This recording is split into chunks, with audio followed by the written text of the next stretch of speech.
guys, welcome back.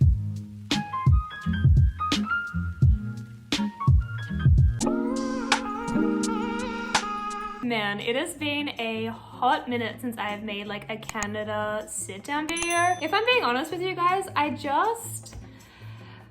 guess this is like the official disclaimer for the video. I really don't think it's an appropriate time to move overseas on an IEC visa. And I've just been going back and forth with myself, wondering whether like I should put this information out there because I don't want to influence and promote people to move overseas now, but I feel like I know a lot of you guys watching will be planning to move when it is safe, and I don't know, like I don't want to be that bitch who just has all this really helpful and important information and just keeps it to herself. So if you're watching this video and you want to move overseas on an IEC visa, I recommend doing it like 100%, but just don't do it right now. It's just not the time. Whew, that was heavy, wasn't it? I feel like it had to be said though, you know, like just had to be said. Anyway, so I moved from Melbourne, Australia to Canada back in 2018. So I know what documents you need. I don't know what documents you need in regards to COVID, but I just told you guys, like, I don't think you should be moving during COVID, but I do know all the other documents that you need. So I'm gonna go through them and give you basically an outline of every single document that you should have. But I'm also gonna tell you a bit about my experience, like crossing the border and getting into Canada, and like what documents they actually asked for and how they wanted them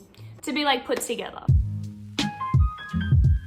So the first document you need, I feel like this sounds so obvious and you're gonna be like, fucking obviously, but you need your passport. I say this because I know you need your passport to like get on the plane to fly overseas, but you need your passport to get into Canada. Like the border officials, man, my words today, I'm just like, border people, they're gonna ask for your passport, so make sure you have it. Don't leave it on the plane. Also with your passport, it needs to be valid for the entire duration of your visa. So if you're an Australian and you're applying for an IEC visa, you're entitled to up to 2 years on the visa. But if your passport is going to expire, they're either going to, one, only issue you a 1-year visa, or they'll potentially not issue you a visa at all if it's going to expire before a year. So if your passport is going to expire, even if it's on like the last day or the last month, renew your passport. That is what Cal did, because can you imagine just like getting to the border and being like, oh my god, I'm so ready, like you've spent months planning, you paid for this flight, and then you get there and you're like, this is gonna be like the best 2 years ever, and they're like, your passport's gonna expire, like you can go. That would suck. So just have your passport and make sure it's valid. The next document you need to enter Canada is honestly the only document they asked for. If I'm being honest, I mean, like you need every document I'm gonna tell you today, and I'm gonna give you reasons as to why you need to have them. But when it came down to it, my experience entering Canada, they only asked for my port of entry letter and my passport. If you're in the process of getting your visa and you don't have your port of entry letter yet, and you're like, what the fuck is a port of entry letter? Or if you've got your visa and you're still like, I don't know what the fuck a port of entry letter is, it is this. I like to think of this as your ticket into Canada. Like if you don't present this ticket to the border officials,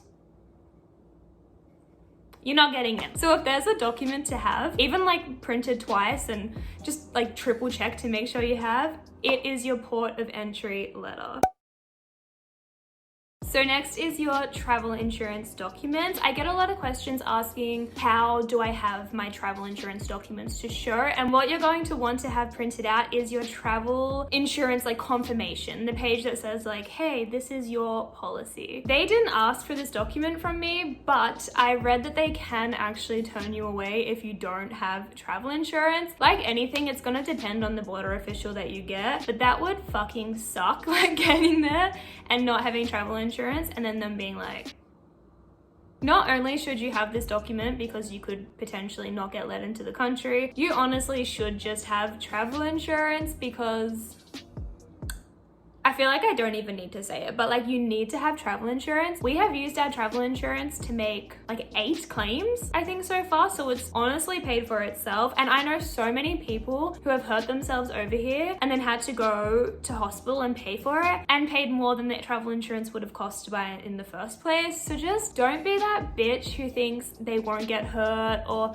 they'll just buy it when they get over here. Like if you're trying to be like, oh, I'll just save money not getting travel insurance, you shouldn't be traveling. Like, if you can't afford travel insurance, don't move. So Kel and I went through a company called Chi. I don't think they're operating at the moment because of COVID, but like, you probably shouldn't be moving during COVID, but they have been really good. They were super helpful with all of the like 8 or 9 claims that I've made. So I highly recommend them. I'll put their information like in the description. Also, I've heard of people only having their visa issued for 1 year rather than 2 because they only had 1 year of travel insurance. So I really recommend buying travel insurance for the duration of your stay. I know a bunch of companies, they'll let you buy like a cheaper plan or a cheaper package and then you can upgrade it. So, I mean, you could always just pay like the bare minimum and get the bare minimum coverage and like upgrade it later, but just get travel insurance. All right, so the next thing you need is proof of funds. I get asked a lot about how much money you should have when you move to Canada. And in my personal opinion, I think you should have enough money to live comfortably for like 1 to 2 months, even if you have a job. Like if you're coming over here and you're starting work the next day, I still recommend having enough money to get you by for like a couple of months. But the official amount that you need to get into Canada is 2,500 Canadian dollars. You don't need to have this money on you. You don't need to actually like whip out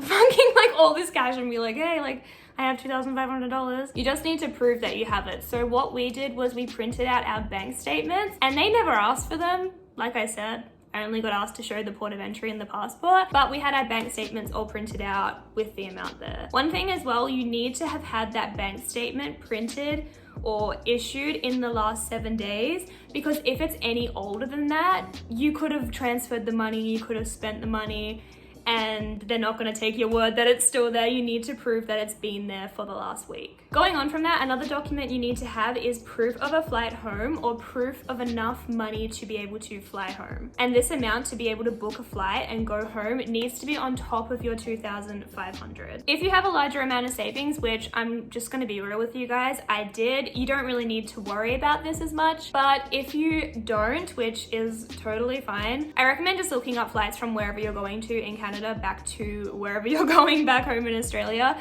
and getting like a rough idea of how much that flight would be, and then just have that amount on top of your 2,500. Not me finishing the entire video and then realizing I forgot to say this, but you should also have your accommodation of where you're going to stay when you enter Canada printed out. So even if you're just going to like stay in a hotel or an Airbnb or a hostel for a few nights, you need to have that printed as well. I can't remember if that's for the border officials or if that's just for your general like getting into Canada, because I'm not gonna lie, I've never entered Canada on a different visa apart from the IEC, but have that printed out. Okay. Back to wherever we are in the video. So the last few documents you're going to want to have are all of the documents you use to complete your application. So that's going to be driving records, police checks, all of that kind of stuff. I don't know if you officially need all of these, if I'm being honest, but I feel like if you're printing everything else out, like you've got your port of entry, your travel insurance, you've got proof of funds, like you may as well just print out everything. And the reason I think that is because it would just suck to get there and have them be like, we need to see your driving record. And for you to be like, oh my God, I didn't print it. Like you're already printing everything else, so you may as well print that as well. You may as well just be safe, because like absolutely fuck that. Like imagine getting to the border and they want to see something and you just didn't print it because you were like, oh, I just like didn't think I needed it. Like honestly, as I told you guys, they only asked for my port of entry letter and my passport, and they only asked Cal the exact same, but we still had every single document printed. And that's honestly just because it really depends on what border official you get. You could get someone who wants to see everything, you can get someone who doesn't. You just don't know, so you're better off just having everything printed. One thing I wanted to share as well is what we did is we printed everything and then put all of the documents into one of those, I don't know the official name for it, but it's one of those booklets that has the little like plastic sheets that you can see through. And I highly recommend using one of them because one, it's easy to just put the documents in, just a little like. Two, it's also really good to be able to just go through and be able to check off and make sure you've got every document. And three, it's also really helpful to be able to find the document when you get to the border officials, because as much as I'm gonna tell you guys, like it's not scary, you're gonna be fine, you're gonna get scared. Like you're gonna get scared, because I was like, oh my God, I'm freaking out, like they're not gonna let me in. So if you have all your documents in a book like that, it's just so much easier to find the ones they want. All right guys, they are all the documents that you need. I'm gonna pop them up on the screen for you here. You can like screenshot this if you want to. But I hope this information helped. I also hope if you are planning on getting an IAC visa, you are waiting to fly and move to Canada, because it is not safe at the moment. Just don't do it. Don't do it. Unless it's like absolutely essential, just wait. Anyway, I love you guys. If you've watched this far and haven't subscribed, I mean, like, you may as well subscribe. May as well. I love you guys, and I'll see you in my next video. Bye. Fuck.